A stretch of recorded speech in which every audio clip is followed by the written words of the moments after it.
Welcome to the New Books Network. Hello and welcome to another episode on the New Books Network. I'm one of your hosts, Dr. Miranda Melcher, and I'm very pleased today to be speaking with Dr. Selena Wisnom about her book titled The Library of Ancient Wisdom, Mesopotamia and the Making of History from Penguin in 2025. This book takes us very far back in time to, well, obviously on the New Books Network, one of our favorite subjects. Libraries, information, the ways in which it is recorded, the ways in which it is used. But we are going far back in time to Mesopotamia, where libraries don't look the way we might imagine a medieval library looks like, or today's obviously Google or Wikipedia or something like that.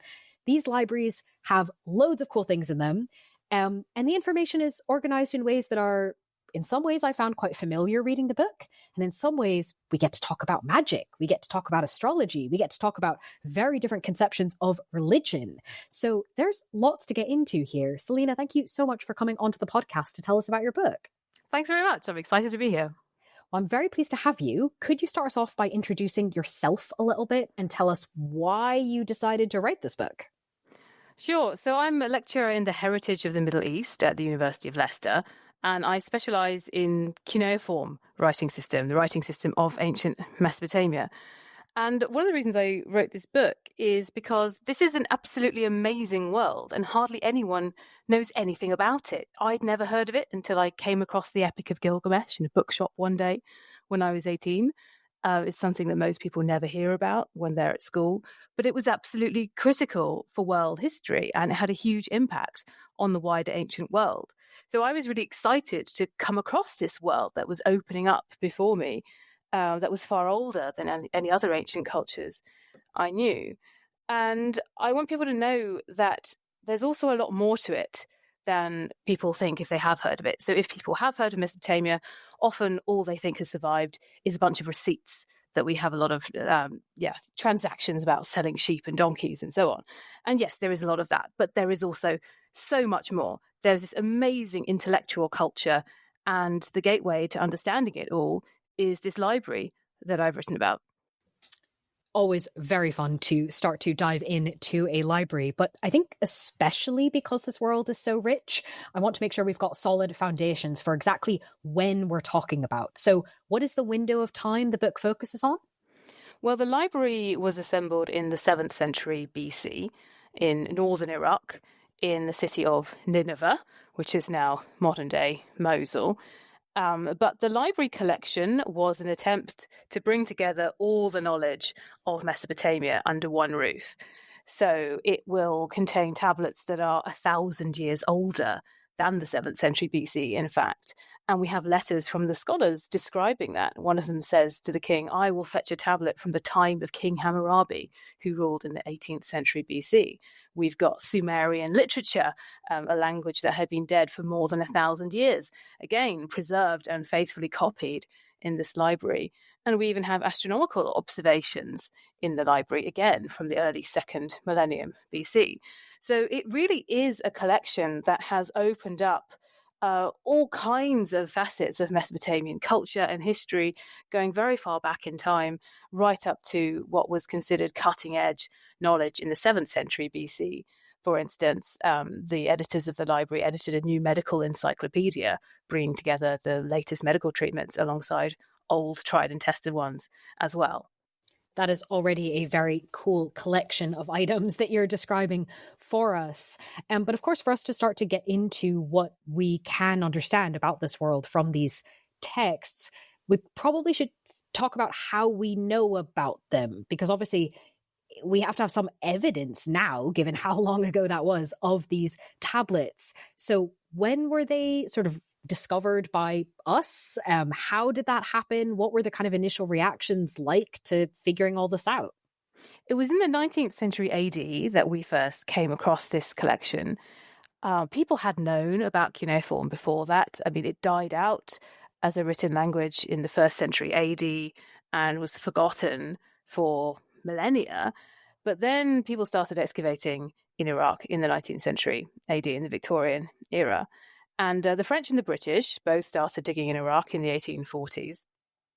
And in 1850, they came across what they termed the Chamber of Records. So there was a British adventurer called Austin Henry Layard, who was digging a grassy hill just next door to the city of Nineveh, of Mosul. And he was tunneling through the earth and following the palace walls through these underground tunnels. So they'd hit a wall and then they just carry on following the wall, and getting the outline of the palace that way. He'd just discovered the palace of the king Sennacherib, who was incredibly famous at that time. Sennacherib is mentioned in the Bible as being somebody who besieged Jerusalem. He was the subject of a famous poem by Lord Byron, The Destruction of Sennacherib. And then they found his palace, which was an incredibly exciting moment. And he called the palace without rival. And when they were tunneling through it, they then found the entrance to this chamber, which was guarded by deities wearing fish-headed cloaks, very mysterious. And inside was this huge, huge pile of cuneiform tablets. And at that time, nobody could read it. This was the first time that we'd ever seen a collection of this size. Maybe the odd tablet or two had come back to Europe before then, but now suddenly enough material was available to make real progress on deciphering the writing system. So all of that was sent back to the British Museum and helped scholars who were working on that. So that was the first major discovery. And then there were others. People kept on excavating over the years and more came in. But that was the first main cache. Wow, I can only imagine what that moment and kind of the dawning realization would have been like.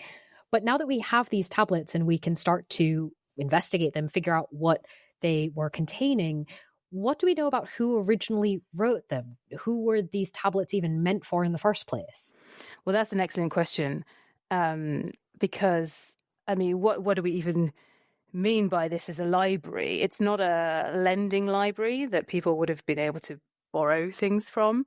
It's probably the king's personal collection that he has amassed for his own use and for the use of his scholars. So there are labels at the end of every tablet saying that it belongs to Ashurbanipal, who's the king who assembled this library.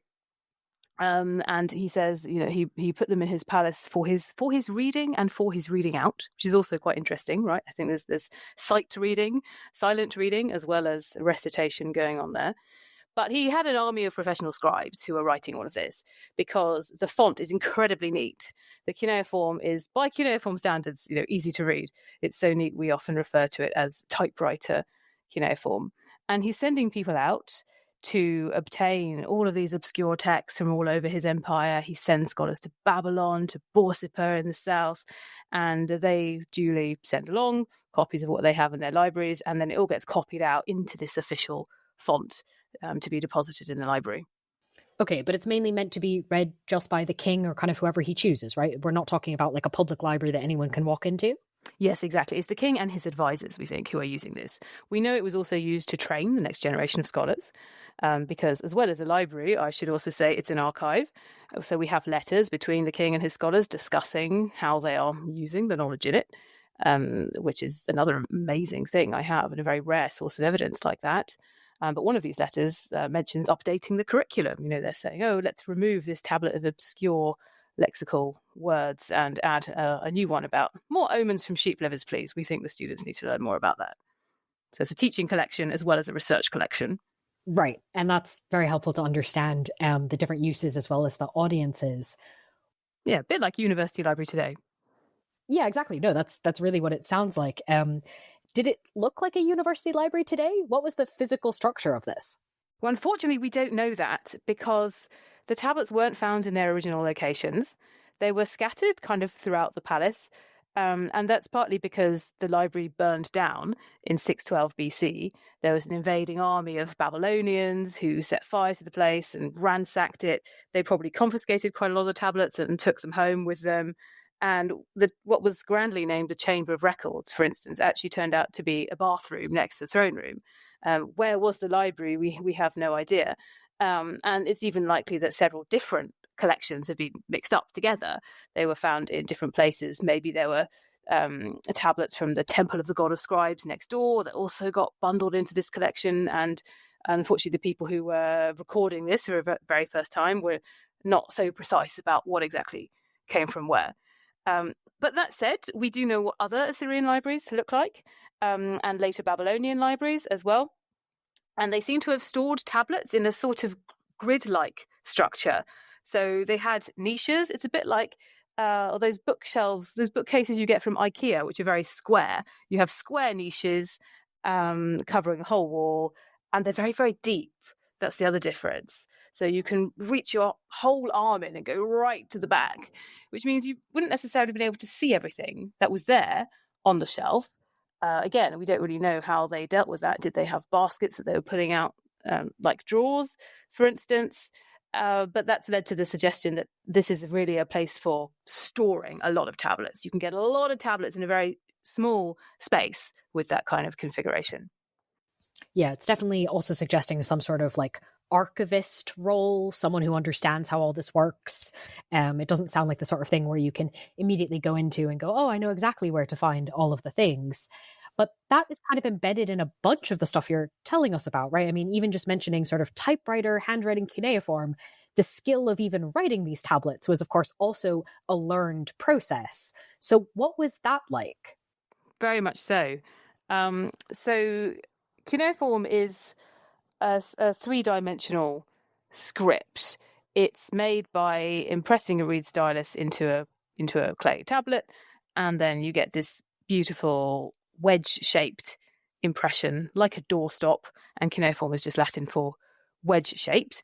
And the amazing thing is that we have all of the different stages of scribal education preserved for us, because we have uncovered collections of tablets from students, from schools even. So you can see everything from how they are learning just how to hold the stylus in the first place, learning how to hold the pen, making their very first wedges, and they're gigantic and clumsy and they can't do them straight, which is really quite adorable. And then we see all of the different texts that they copy out as part of their education. So they start with lists of names, lists of words, just lists of signs, getting to grips with the very basics of the writing system. And then they progress to things with simple sentences like proverbs. Proverbs are a really good elementary teaching text. And what they often do is they memorize it. So the teacher will write something on one side of the tablet, and then the student will have to remember it and then turn the tablet over and write it on the back. And we have loads of examples of that showing them doing this. So that's the first stage of the education, but they've got three stages to it, right? So there's the basic literacy, just teaching people who would need to read and write for simple purposes. Then there's a sort of second stage where they start to get a kind of cultural education as well. And some of the texts on magic, actually, and literature belong to that stage. And then there's a kind of third stage, which I suppose is equivalent to our university level, where they specialize. So if you want to learn to be an exorcist or to be a liver diviner or an astrologer, that's when you will have an apprenticeship type model where you'd study with a master who would teach you everything you need to know in your chosen domain. That doesn't sound hugely different from sort of how we learn things now, thinking back to, old handwriting lessons when you're a small child, for example. But of course, the content of a lot of this thinking is pretty different. And at least one of the places in the book that I found to be the most different was religion in this context. So can you tell us about kind of what religion meant to people? What was the kind of cosmological model? This is a fascinating world. Well, they have a basic pantheon of gods who are responsible for particular things, a little bit like how they do in Greece and Rome. So there's a god of war, there's a god of plague, there's a goddess of healing, a goddess of sexuality, and so on and so on. And people more or less worship the same gods all over Mesopotamia for those reasons. But each god is also patron of a particular city. And so they are then worshipped a lot more in that city. Assyria is actually named after the god Ashur. In the original language, it just means land of the god Ashur, for instance, because he's so strongly identified with that as a place. And similarly, the patron god of the city of Babylon, which is one of the most important cultural centers in the whole Near East and was incredibly politically powerful for much of its history as well, is the god Marduk. And as the power of these empires increases, so too does the influence of that god. You see Marduk beginning to be worshipped, more and more in places that Babylon takes over, for instance. And Ashur becomes a kind of all-powerful deity. He's not a god of any specific thing, but he takes on these universal qualities almost, and is the embodiment of Assyria itself and Assyrian power.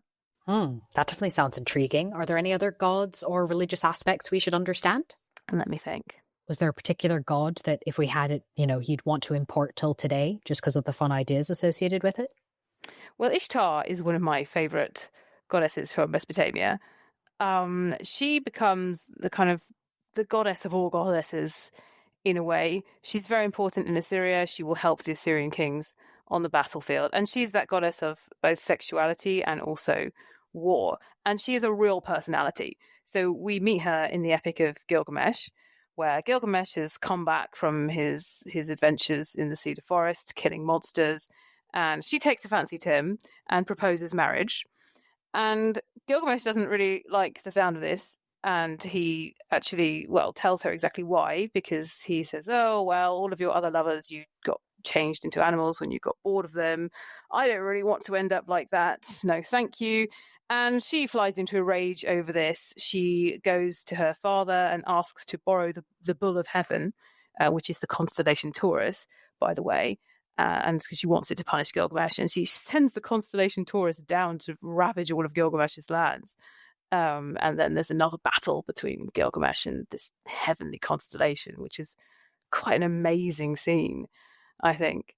So she's very feisty and incredibly influential. And it's also a sign that the Mesopotamians, they revere violence and disorder and chaos just as much as the good things, like the peaceful things that they actually wanted in life. And I think that tells us quite a lot about the way that they think, that they don't suppress the dark side in any way, but for them, it's just as important to respect it as anything else. Yeah, that's definitely interesting in terms of insight.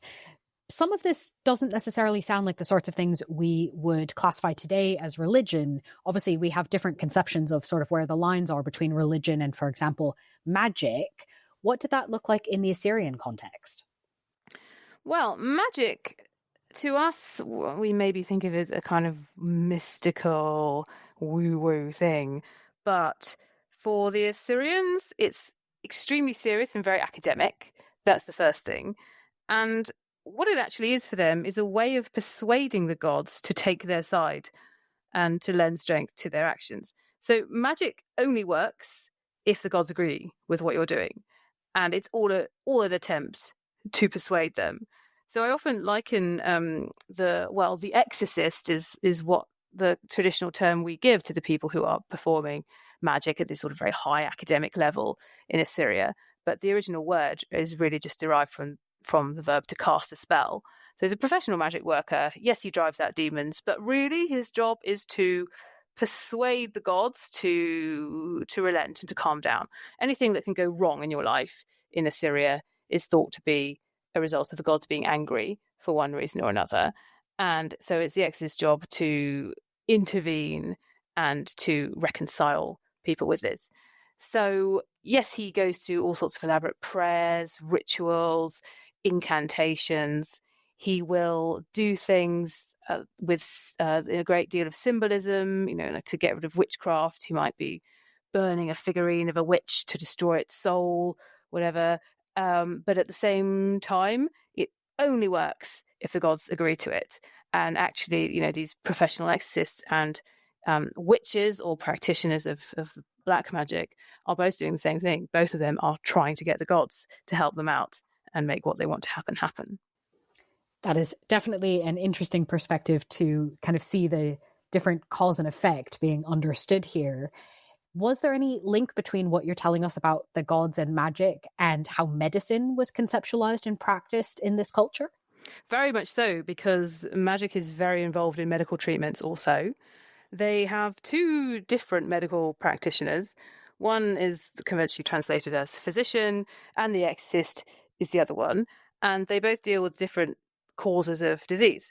So the physician will deal with the very obviously physical elements. If you break your arm, he is the one who will set it and will give you medicinal herbal drugs, basically using plants.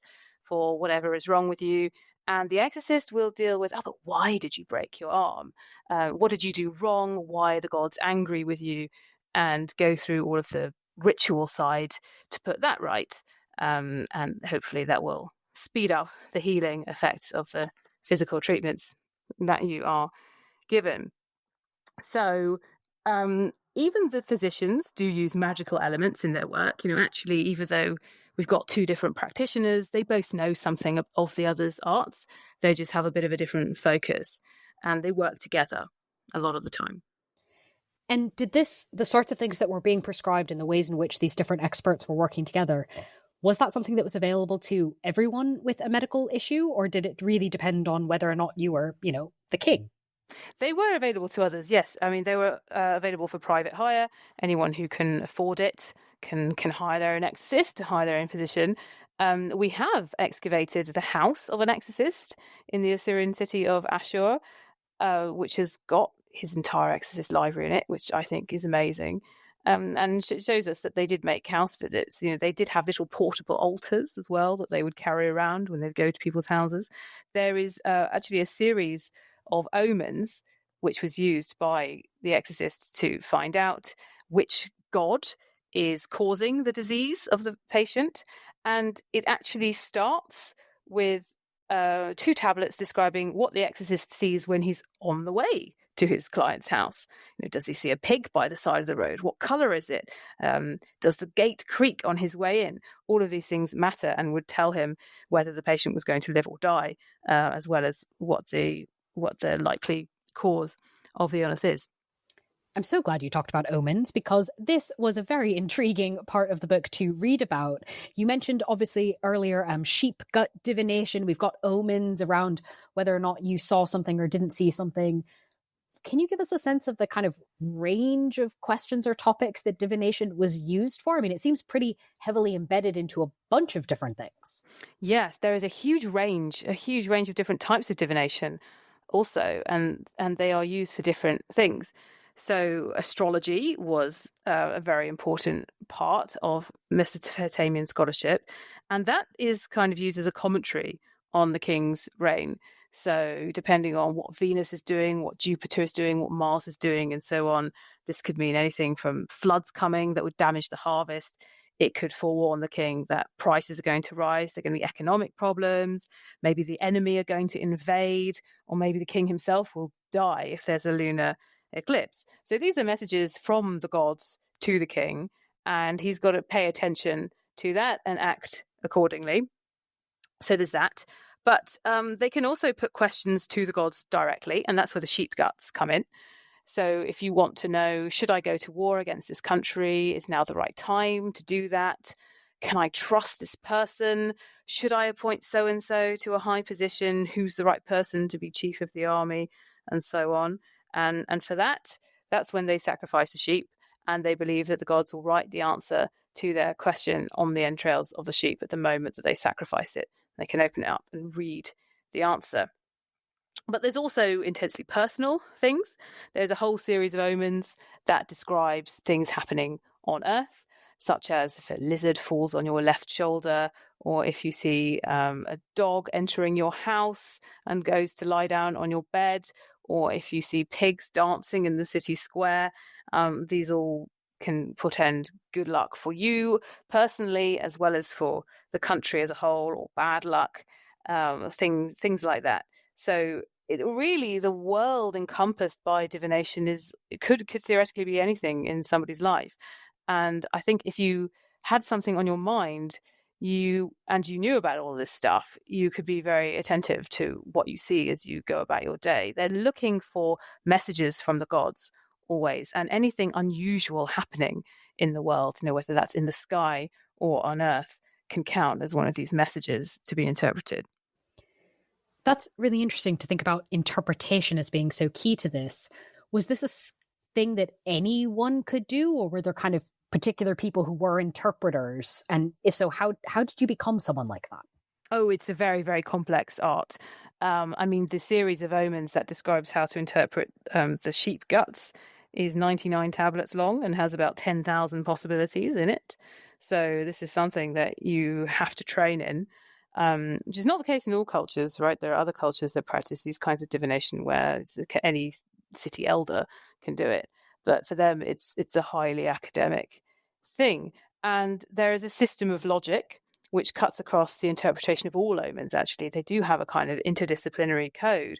And that is the connections in language. So they think that if two words sound the same, or if the signs used to write those words look the same, that these puns mean that there is a connection in reality, not just in writing, and they are constructing the very fabric of reality through the writing system and uncovering it. So if one sign or word puns on another, then that's why this omen means this thing is going to happen. That is very intensive indeed. And as you said, a lot of tablets were involved. Was this therefore the sort of thing that the tablets in the library were used for on a daily basis? Was it to go look up sheep gut interpretation level 402? Yeah, definitely. The library has got more tablets on divination than any other genre of text. So this is one of Ashurbanipal's special interests, for sure.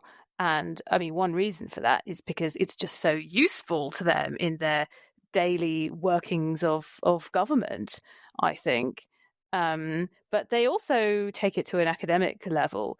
So in particular, the omens that describe how to interpret the sheep entrails, for instance, they go beyond the things that they actually use in practice. You can compare the reports that they write when they actually do the sheep livers inspections, and you can compare the tablets that explain how to interpret it. And there's loads of stuff in there that they never get around to using, which is why it's been argued that this is a kind of Babylonian and Assyrian philosophy, really, to explore the connections in language, to explore things like one of my favorite omens says, if the sheep has no heart, it means downfall of the prince. Well, obviously, they're never going to sacrifice a sheep and find that it has no heart. That's never going to happen, because you want to choose your live, healthy sheep, of course. So what they're doing when they ask that question is asking, well, what would it mean if the gods created a sheep that had no heart? Similarly, in astrology, what does it mean if the sun comes out at midnight, which is not going to happen? They're thinking about, well, what message would the gods be telling us if they did allow such a thing to happen? All right, so we've got practical concerns, we've got medicinal concerns, we've got philosophical queries. You also talk in the book that some of this archive is used to document stories of battles and violent conquest. What purpose did those tablets serve? Well, this is to create an ordered narrative of the power and might of the Assyrian king and the Assyrian Empire, I think. So we've got these cylinders, actually, or they're inscribed on prisms, which contain all of the king's military campaigns to date when they're written, and describing how he conquered all of these different lands. And they show the gods being on his side. They show, for instance, the goddess Ishtar is there on the battlefield with Ashurbanipal. They contain literary allusions to the great works of Babylonian literature, like the Epic of Creation, that they portray the king as being like the gods, manifesting on earth in his amazing power and might. They describe the king as having a terrifying aura like that of the gods themselves. So it's really all about showing the Assyrians bringing order to this sort of chaotic periphery and the lands who are not within the Assyrian Empire. But the interesting question here is also, who is the audience? Because when we look at these things, we might think, oh yes, Assyrian propaganda, it's making them look incredibly powerful. But most of them were actually buried inside the walls of the palace, and the main audience is probably the gods. This is a way for the Assyrian kings to remind the gods about all of the things that they have done on earth. And now ordinary people could have known about this from other ways as well. Perhaps these were read out public occasions. We also know in the library that Ashurbanipal commissioned epic poems about his wars, for instance, against this power Elam, which was an empire in modern day Iran. But a lot of these texts would never actually have been seen, which I think is fascinating. Yeah, that is really interesting, especially because, of course, through people like you, we can see them now in ways they wouldn't have been originally. Of all of this, then, of this complicated world and the tablets used to make sense of them, what do you most hope readers take away from your book? Well, what I really wanted to do with it was to show that people who lived so long ago in the past were astonishingly clever, not only in the grand scheme of things, but in ways that we can recognize. I think there's so much we can identify with when we look at these scholars and how they are making sense of the world. There are so many human moments there. There are academics complaining about being overworked and badly paid. There are doctors who are desperate for a holiday and begging for a month off, otherwise they feel that they'll die. There are people, just bringing through their very human concerns, getting annoyed with their colleagues when they mess up, arguing with each other, having profound friendships as well, and people who are very close to the king in a very nice and intimate way as well. So our history stretches back far further than we realize, and the ancient world is a very interconnected place. And I would just like people to be more aware of the amazing achievements of the ancient Middle East. It's definitely fun to be immersed in this world through all of these examples of what is in these tablets. But I imagine you've probably been engaging with them for quite a while. So are you working on something different next? Do you have anything coming up you'd like to tell us about? Oh, well, one thing I do is I conduct practical experiments on sheep livers to try to understand what exactly they're doing and what these texts mean. So I've done it as a bit of a joke with elections over the years, like Trump versus Harris and so on. So I'm writing up the results of that. I've also got a series on Babylonian literature called The Library of Babylonian Literature, which I'm co-editing with other colleagues. And the aim of that is to really make the classics of Babylonian poetry accessible to others. So we're publishing new translations of the text and then a series of essays discussing different aspects of them. So that also has the aim of making accessible what can be really quite obscure ancient knowledge, and showing why it matters today. So Volume 1 on the Babylonian Epic of Creation is out, and we're currently working on the Babylonian poem of the righteous sufferer, which has a lot of parallels with the biblical book of Job. All these projects are really about kind of getting people into this world. So that's such a fun thing to be aware of that you're working on. And of course, listeners who want to jump into this can read the book we've been discussing titled The Library of Ancient Wisdom, Mesopotamia and the Making of History, out from Penguin in 2025. Selena, thank you so much for joining me on the podcast. Thanks very much. It's been great to be here.